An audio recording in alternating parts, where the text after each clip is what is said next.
Every single time we present food, make food, any of that, we're viewing it through a lens of a negative connotation of he will be picky and this will be challenging. So we're associating straight away every single time during mealtime. We're already in a heightened state of anxiousness. Hi, my name is Becky Jennings, and this is the Response Able Parenting Podcast. I give you the transformational tools to stop reacting to your children in the moment and start responding with intention. Hello, everyone. Welcome back to the Response Able Parenting Podcast. My name is Becky Jennings, and I am here to help just facilitate the conversation of ways in which we can respond with more intention. Children have this way of eliciting very fast, very intense reactions from us because we're being triggered for many, many different reasons. But I'm here to help us pause, reflect, go a little bit deeper in our own lives so that we can have more awareness and respond to our children with more intention and more awareness. In this next couple podcasts, what I'm going to be doing is answering some questions that I get from people on Instagram, which I'm super excited about. This part of my podcast journey is very exciting, and I was really hopeful to do some of this. So, if you feel like you have a pressing question that no matter what book you're reading, no matter what you listen to, you just can't seem to get to the bottom of why this is happening for you and your family, please feel free to reach out to me on my Instagram. It's Response Able Parenting, and shoot me this question, and I can put it on my podcast, or I can answer it on Instagram as well. So here is the question. My son is the pickiest eater. He only eats 3 to 4 things, and I'm concerned he is not as healthy as he should be. It adds a lot of stress to my day, and it is always a battle. Well, I feel that. I feel that very, very deeply because my 3-year-old is, as you say, a very, very picky eater, choosy eater. And it's interesting because I did the exact same thing between my oldest son and my youngest son. I did the same nursing, breastfeeding formula combination.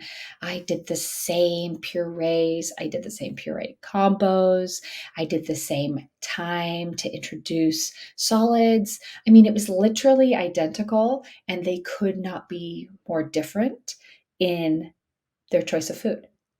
My youngest is basically a vegetarian, and my oldest would eat every possible meat imaginable. It's really, really interesting how two very individual people can make different choices. So I first wanted to point out the intention here. You have such good intention around making sure that your child is healthy and safe. I can feel how invested and loving you are with this question. And I can also deeply feel how frustrating this is for you. I've been there. I have sat my child down and had him cry for an hour plus because I just wanted him to try a bean, right? So I get that push pull. Subsequently, I have learned how to move past that. And I am here to share a few different things with you. But something that I love about coaching is finding the keywords that kind of give me a roadmap into what might be going on. It gives me a little bit greater context into what's going on for you. It's not just about the food. I can tell there's more things that are going on. And some words that pop out to me straight away is the label of picky, right? The label of picky in our society, picky doesn't doesn't have a positive association with it. Picky eating is more negatively associated. There's more shame around that. There's more frustration and anger. And so straight away, we're adding a layer we're adding a lens that we're viewing our child through, and we're viewing mealtime every single time we present food, make food, any of that. We're viewing it through a lens of a negative connotation of he will be picky and this will be challenging. So we're associating straight away every single time during mealtime. We're already in a heightened state of anxiousness just because we're already viewing everything through that lens, and it's not a positive lens. Okay. The other word that stood out to me was should. He's not as healthy as he should be. Now, one thing that I have had to spend a lot of time in therapy in is my relationship to the word should. I shouldn't have lost my child. I shouldn't have experienced this. He should be here, right? My relationship with should was very deep. And I have realized, with the help of a wonderful therapist, that when we view things from the word should, and we have that belief of shoulds, that it's very binary and it's either black or white. It should be or it shouldn't be. And that perpetuates a cycle of frustration. It keeps us in a state of disappointment. It keeps us on edge. And that narrative begins to take over the scenario. And there's very little wiggle room to find a solution to get past it. So, straight off the bat, we have some challenging narratives around our child eating. And you also mentioned that it's very stressful for you. And I feel that the stress can be quite large, especially if you're the default parent and this is your job to feed your child and your child just isn't eating what you want them to eat. That can add so much stress to you, and it can make you feel like you're not doing the right things, that you're not enough, that you're not able to figure out the solution. And that can be very defeating. So I feel that stress very much in your body, and that it's always a battle. Now, I know whenever I'm gearing up for a battle, I am ready to defend myself. I'm ready to defend my choices, and I'm coming in with armor, and I'm ready to control that situation. I'm wondering if any of this resonates for you, because when I say the word battle, I feel it in my stomach, like I'm gearing up for a big one, right? And so it seems like every time that you're going to start a meal or offer a meal or get ready for a meal, that you're coming in with a lot of stress, anxiety, a lot of maybe fear of the same scenario going down every single time. You're anticipating the eruption, you're anticipating the meltdown, and you're already armed and defended, ready to take on that battle. Now, again, I'm a parent-centric coach, so I'm not going to be offering a ton of behavioral modifications for the child. I'm really here to focus on you and your needs and how I can give you some skills to tackle this in a more gentle way that feels good in your body. Because when you feel good in your body, everything softens. And so I'm curious how we can find some ease and playfulness around food and around meal times. I'm curious if you can get into the mindset of what this is costing you, costing your connection, and costing your child. What is that stress adding to their experience and their association with food? Is your son stressed out at meal times? Does he have a positive or a negative association with food, with meal times, with sitting down at the table? I'd like you to do some thinking about ways we can bring some play into food.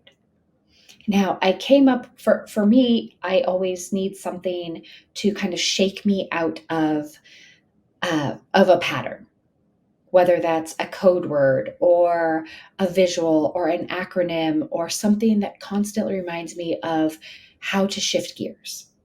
And so your question really motivated me to come up with an acronym for myself as well, to get me back to focusing on the path I need to be on, which is play. Play is always going to be the roadmap for children. And so I came up with an acronym for play so we can stay in that mindset of being a child, so we can connect with them and teach the lesson in a more connective way. When a child is in play, that's when their heart is the most open to connection. That's when their brain is most receptive to a lesson. And so when we can wrap these big, tricky topics into juicy, delicious play, we have a better shot at modifying and adjusting behavior. So you'll find that through all my acronyms, if not the first letter or somewhere in there, it will be pause. So P stands for pause. And I find that if we do not pause, that more often than not, our reaction is negative. And it is the pause that allows us to settle, to ground, to attune to our child and see more of the context of what is going on versus our in the moment discomfort that can be incredibly frustrating. So play, the first letter P is pause. Pause. When you feel your blood starting to boil, when you are about to set that plate down for your child, pause. Take a deep breath and see how you can bring in more levity and more fun and more joy just in your body. You don't need to do anything outwards, just in your own body. Think about something that makes you happy. Think about, it's like Robin Williams in Hook, right? My kids are on a Peter Pan trip right now. And so, when he's getting ready to fly, and he can't fly as his 40-year-old self. By the way, if you have not watched Hook as a 40-year-old person, woof. It is a crazy movie to watch because you watch Robin Williams' character as that dad who was always on his cell phone and he was always working, and just how the children just wanted his attention so badly. And then as a child, you watched that and you saw yourself as the child. But now as a parent, you look back and you're like, oh my gosh, it's so real even now. So how can you think of, like Peter Pan or Hook, Robin Williams did, how he had to think of his one happy thought, and that allowed him to fly, right? So what is the one happy thought that you could hold on to during this really stressful mealtime? The L stands for level. So what is your child's developmental level? What is their conditioning or fears around mealtime? I think so often as parents, we just kind of expect our children to be mini adult versions of us, handling the same situation as we do, pretty similar to how we're doing it. And that's just not the case. Developmentally, they are often not even remotely on the same plane as we are. Their prefrontal cortex, if they're 7 and under, hasn't even begun to develop. I'm not sure how old your child is in this example, but if he is 7 or under, his reasoning center is not developed yet, not even developing. Between 7 and 25 is when that starts to really get in there. They are not fully developed until 25. And so having more compassion around the level that your child is at, and understanding that when they are having a meltdown, that what they're trying to do is communicate to you something. So accepting what is. Accepting. Acceptance of where you are at on this journey with food. Accepting it. Is he a picky eater right now? Sure. He's choosing not to eat certain things and he's choosing to eat others. I think being able to accept what is and let go of what expectations are, of how it reflects on you as a parent, that your child is only eating white bread with butter, that's it, right? So accepting where they are at and accepting where you are at on this journey, accepting that it will be a challenge, and just letting that be. knowing that that is a part of the process. And he's probably not going to go to college still just eating white bread and butter. He's probably going to get adventurous. I actually think about it from when I was a kid. Um, we had spaghetti almost every night of the week. We'd have grilled peanut butter and jelly sandwiches, and we would have like hamburger helper. And that was my diet, right? And don't forget Taco Bell, because that was a big treat for us, was Taco Bell. So I really did not have a vast array of food whatsoever. And now I will eat almost anything and try almost anything, and I have a pretty extensive palate. And so that develops. So accepting what is right now and not necessarily future tripping into how this will affect your child all the way down the line. And then the why is yes. Where can you find the yes? Where can you find the playfulness? So I came up with a couple scenarios for you to work out, see what fits. Try new food. So we've been doing this thing called Try New Food Tuesday. Every once in a while, he might lick a new food. He's certainly not putting the new food in his mouth, but he's touching it, exploring it, looking at it, asking questions about it, smelling it. And that's pretty much it. He's yet to really eat it. But we started doing Try New Food Tuesdays. And I think another part of that, which might be really fun for your son, is Try New Food Tuesdays, but he's in charge of what you eat. So he gets to say, hey, mommy, would you like to try this food? Could you try this combination of food? Right? I started noticing that when I gave my son more autonomy in his choices of food, he was more willing to try different combinations. It used to be the cheese went in this section, the yogurt went in this section, and the toast went in this section. But now he's starting to ask, hey, can I have a spoonful of peanut butter so I can dip it in something and try that? So he's starting to get more adventurous. And I have completely removed all of the stigma and all of the expectations that I have had. If every single night of the week he eats toasted peanut butter, but he's happily sitting with us and he's eating the food, I have let go of my expectations that he will eat the food that we eat, because we battled that for months and months and months, and it was just not pretty. So I make our meal, and then his meal is no extra work because it is yogurt, it is cheese, or it is toast. And that's what he eats. So another thing, so try new food. You can do try new food for him, and then you can roll reverse and do try new food for you too. The other one that I really like is kind of doing this playful, silly game like, I don't want to see. I do not want you to see. I don't want you to eat that. Nope, nope, don't you eat that. I'm going to close my eyes, and if I open it and I see that that's gone, I'm going to be so angry, just like this playful, jokey, like, close your eyes. I'm going to close my eyes. I do not want to see a bite of yogurt gone. I don't want to see it. And they think it's so funny that they eat that yogurt, and you open your eyes, and their mouth is full of yogurt, and you have this huge reaction. Oh, I told you I didn't want that. And it starts with laughter and whatever. We've actually started naming the food that is on the plate. And so my husband will say like, oh, don't you dare take a bite of Bobby. Nope. Do not eat Sam, don't eat Charlie. And he'll take a bite of whatever it is and he'll shove it in his mouth. And we're like, oh no, Sam. Oh, Bobby's gone. And he cracks up and he thinks it's the funniest thing. So those are some ways to bring play in.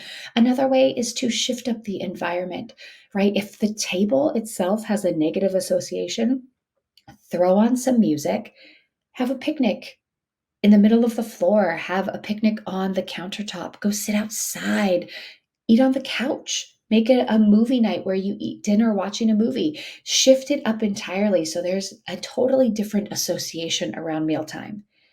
There's oftentimes you can find stories about food that you can read at the table while you guys are eating dinner.